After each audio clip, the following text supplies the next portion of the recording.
Welcome back to another video. This is going to be like a two-parter where I review Murder Mystery 2 and The Banshees of Inisherin. Alright, so for Murder Mystery, it was pretty good to see the characters return from the first movie, and some of the jokes landed because of that, especially Adam Sandler and the French character. But on the other hand, there was really no replay value, and it just seemed like an inferior Glass Onion movie, and it was too long a movie to keep my interest peaked. Basically, the whole film revolves around the couple who are now working as private investigators, I'm pretty sure, and their best friend, who was rich, um, becomes kidnapped, and they're just trying to find their way through piecing the mysteries together.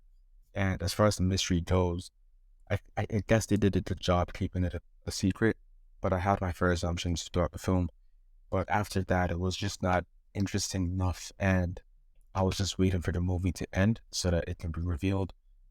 And that's where I kind of drew the conclusion or the similarities between the movie and Glass Onion, except Glass Onion was just more interesting and like it was more fun because there were more actors that you really liked as well, and you enjoyed each of their characters as well.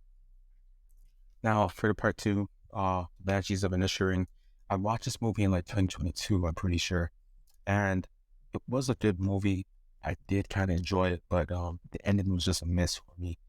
Basically, the synopsis is that two friends on like a remote island in Ireland, um, one of them just suddenly stops being a friend with the other, and the other person's just like, "What happened? What's going on?" And throughout the film, they're just going through it, talking it out, kind of. And towards the end of the movie, there's just no resolve whatsoever, and they just split off, never talked to each other again after that. So I was really surprised when I reached the end of the movie because it just felt like such an empty, um, I just felt empty with no reward after watching such a long movie, for example, and it just didn't hit for me. On the other hand, I do respect that it is kind of realistic in that sense. So I'll give it that, and I'm sure people enjoy the movie, and that's fine.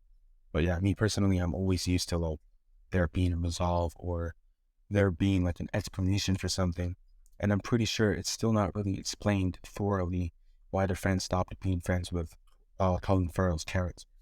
So I was just there at the end of the movie, like, what? But yeah. So both movies are kind of mid in my opinion. Definitely the Banshees of Inisherin is much better. And the performances of Colin Farrell, Brendan Gleeson, um, Barry Keoghan, perfect, it's wonderful. But yeah, that's about it for this video. Peace.